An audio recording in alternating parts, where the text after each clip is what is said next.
Acuerdo número 002 de marzo 9 de 2018, por el cual se adopta la Política Institucional de Educación Superior Inclusiva del Instituto Tecnológico del Putumayo.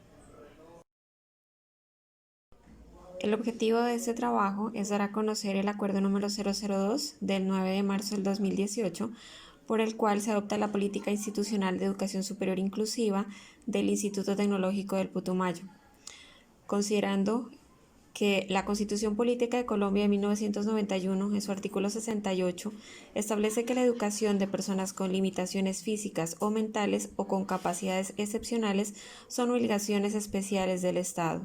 Es por eso que los estudiantes Cristian Andrés Torres Restrepo, Vanessa Bernal Claros, Jonathan Brian Gómez Ordóñez y Lady Marcela Zamora Ceballos presentamos este trabajo al docente Carlos Alberto Lemus Rosero.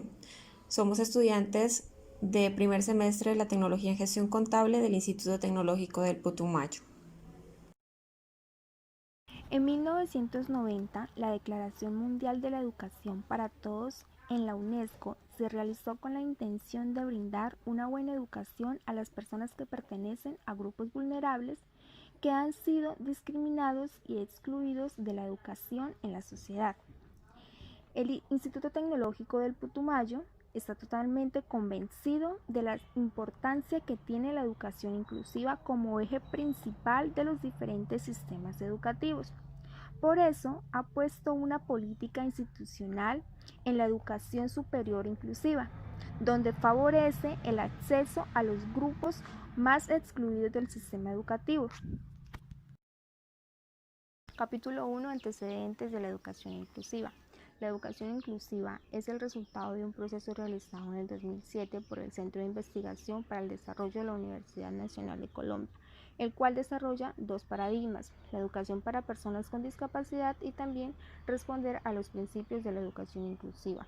Viendo la complejidad del contexto colombiano, la pluralidad de culturas y territorios, el conflicto armado y la gran cantidad de expresiones de inequidad en el país, se obligó a tomar como prioridad a una serie de grupos que eran excluidos del sistema educativo por circunstancias sociales.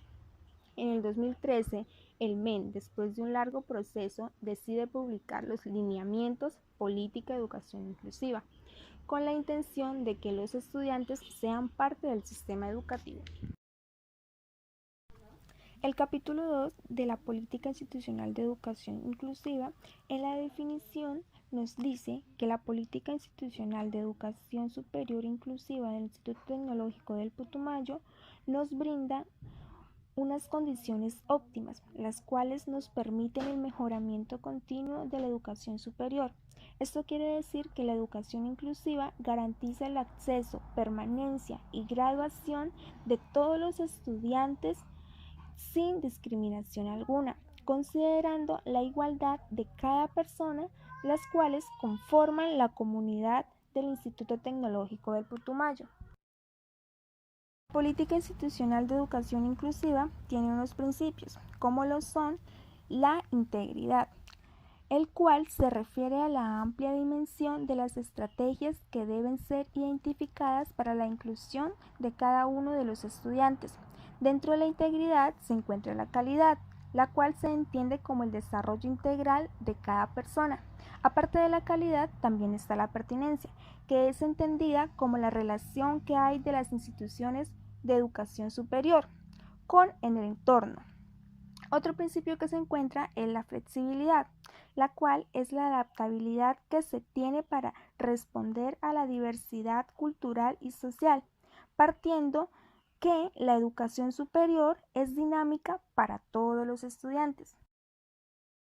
Unas características que le dan sentido a la educación inclusiva son: la primera, la participación, la cual se refiere a tener voz y ser aceptado. La segunda, la diversidad, que es entendida como mirar diferentes perspectivas. La tercera es la interculturabilidad, es el intercambio de saberes. La cuarta es la equidad, se refiere a igualdad de condiciones. La quinta es la calidad o las condiciones óptimas para el mejoramiento continuo. Y la sexta es la pertinencia, la capacidad de dar respuestas a las necesidades. En un marco formativo tenemos para el diseño de la política institucional del ITP, de la inclusiva, tenemos unos ciertos derechos para ciertas personas de educación superior en la inclusiva. Derecho a una educación para todos los siguientes. En las poblaciones vulnerables como personas en situaciones de discapacidad, grupos étnicos, comunidades negras, afrocolombianas, raizales y palenqueras. Tenemos la siguiente, puede ser en pueblos indígenas, en pueblos rom. También tenemos en pueblos víctimas del conflicto armado, población desmovilizada, en muchos más que podemos encontrar unos derechos de educación, poblaciones habitantes en fronteras, y ese sería en la inclusiva, donde tenemos unos derechos de una educación en el ITP, en el marco formativo. En las leyes que fundamentan la inclusión de la población con discapacidad, hemos encontrado muchas cosas con gran valor, donde a transcurrir los años han ido formando ciertas leyes que apoyan mucho a la población con discapacidad auditiva, ciegas, eh, también no tanto como las personas discapacitadas, sino con las que tienen alto nivel de capacidad, donde el Estado tiene una obligación de ayudar a esas personas a fomentar el estudio de la universidad con mayor garantía, donde ellos con ciertos artículos que se han modificado tienen la opción de salir adelante y tener un buen estudio de capacidad de estudio. En los grupos étnicos tenemos unas discriminaciones donde se sacaron unos artículos en 1993 sobre los derechos humanos, donde las razones culturales, la promoción de diversidades, expresiones culturales, tenemos una discriminación raciales, el derecho al trabajo. La ONU promulga en el 16 de agosto del 2000 en el 57 periodo de sesiones de las discriminaciones raciales. Declaración de Naciones Unidas sobre los derechos de personas pertenecientes a memorias étnicas, religiosas y lingüísticas. Como podemos ver aquí tenemos los derechos del ser humano, donde tenemos derechos a la religión y a la diversidad. Comunidades negras, afrocolombianas, raizales y palenqueras. En este grupo podemos encontrar un artículo, la cual es el artículo 4635 del 2011, cuya función de este artículo es la atención, asistencia, reparación integral y de restitución de tierras a las víctimas pertenecientes a estas comunidades. De igual manera podemos diferenciar estos grupos teniendo en cuenta que los grupos de la comunidad negra son conjuntos de familias de ascendencia afrocolombiana. En este podemos encontrar una cultura propia, una historia, costumbres y tradiciones. La población raizal la podemos decir que es nativa de las islas de San Andrés, Providencia y Santa Catalina. Estos se distinguen por su cultura, lengua y creencias religiosas. La población palenquera son descendientes de la población esclava, la cual fue refugiada principalmente en territorios de la costa del norte en el siglo XV. Para finalizar, podemos definir que la implementación de este decreto y derechos de estas comunidades es la importancia de la estrategia que ponen en práctica para la eliminación de racismos y discriminación de estos, ya sea por su etnia, costumbre o historia. Pueblos indígenas. En este podemos encontrar el decreto 4633 del 2011.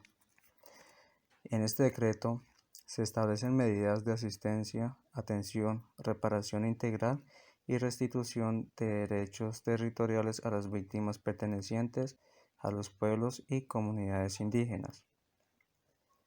Se reconocen derechos sobre su autonomía y autodeterminación sobre su territorio desde el año 1991 con la reforma constitucional. Entrando un poco más ya a su historia, podemos decir que los pueblos indígenas habitan la región desde hace ya más de 200 años, pese a los 50 años de conflicto de las diversas dinámicas políticas y sociales que han afectado la pervivencia de la comunidad y su impacto ha sido inclaudulable.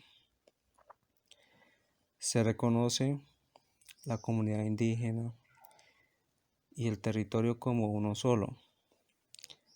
Por esto podemos decir que las violencias ejercidas sobre este grupo tienen una repercusión a nivel colectivo y social.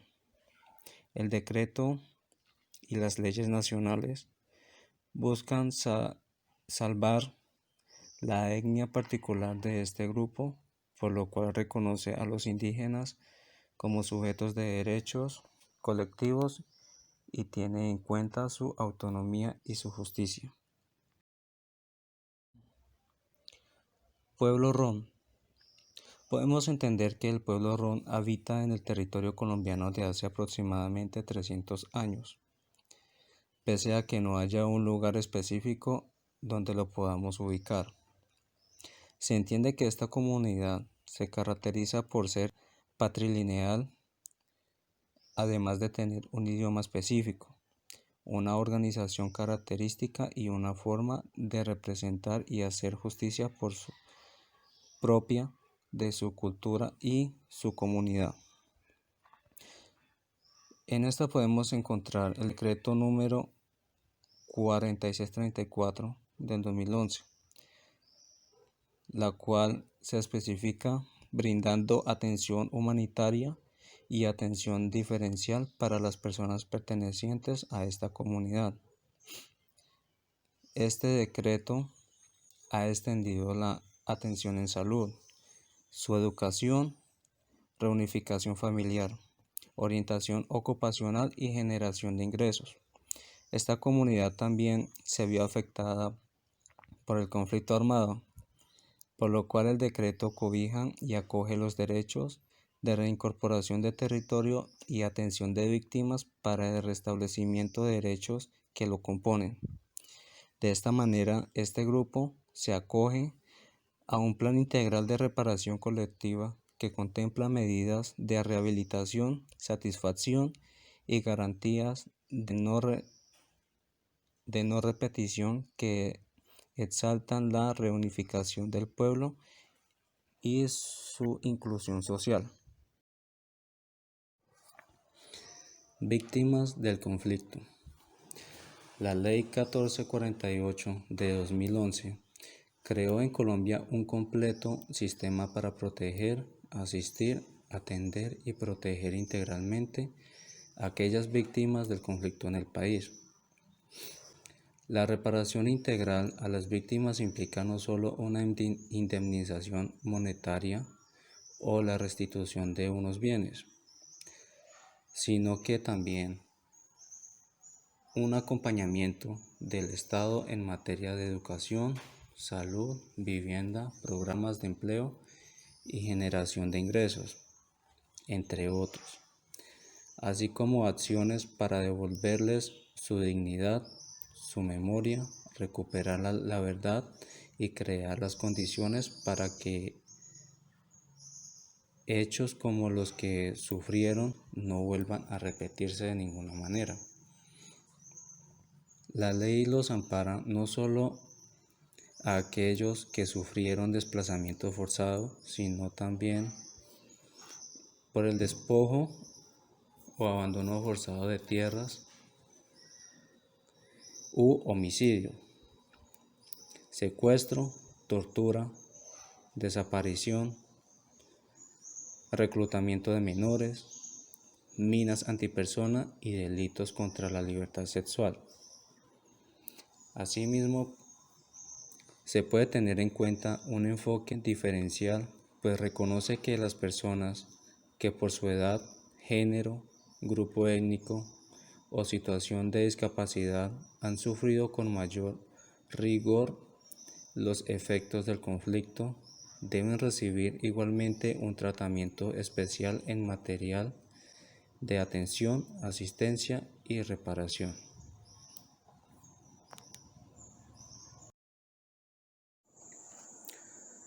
Población desmovilizada y desvinculada del conflicto armado. En esta podemos encontrar la resolución 2620 de septiembre del 2004. En esta resolución se establecen las directrices y procedimientos para el ingreso a la educación de aquellos niños, niñas o adolescentes desmovilizados, pero también podemos tener en cuenta que esta resolución abarca a aquellos hijos e hijas de aquellos hombres y mujeres que decidieron retirarse de las Fuerzas Armadas ilegales. También podemos encontrar la resolución 008 de 2009, la cual la Presidencia brinda beneficios sociales y económicos en su proceso de reintegración en la vida civil. Busca ayudar a los excombatientes no solo económicamente, sino también en su proceso de educación, la cual aquellos combatientes, aquellos desmovilizados deben tener en cuenta que para poder asistir a una universidad deben terminar sus estudios primarios y sus estudios medios. De esta manera, concluyendo estos temas,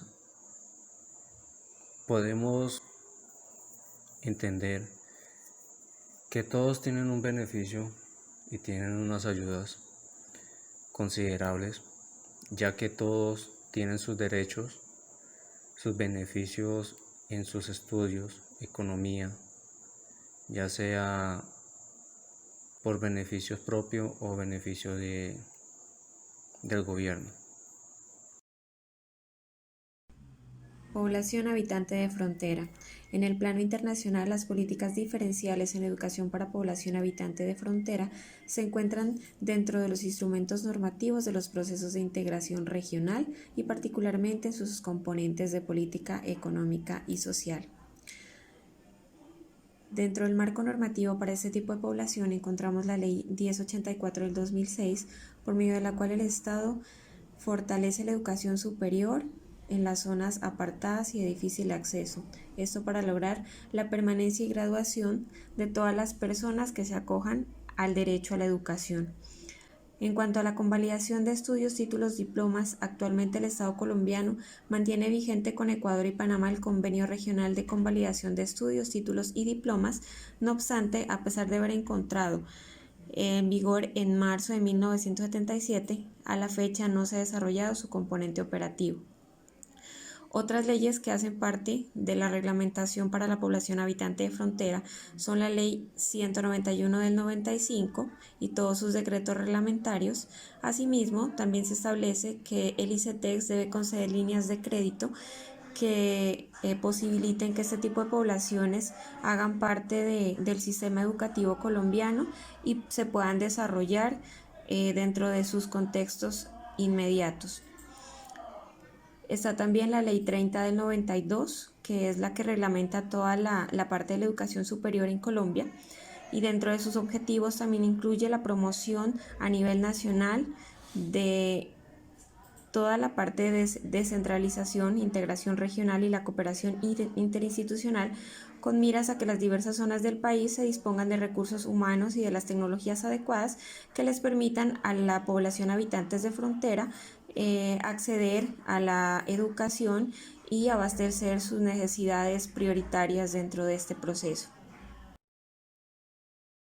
Dentro del capítulo cuarto de los retos y estrategias desde el enfoque inclusivo en el ITP, se definen los siguientes retos.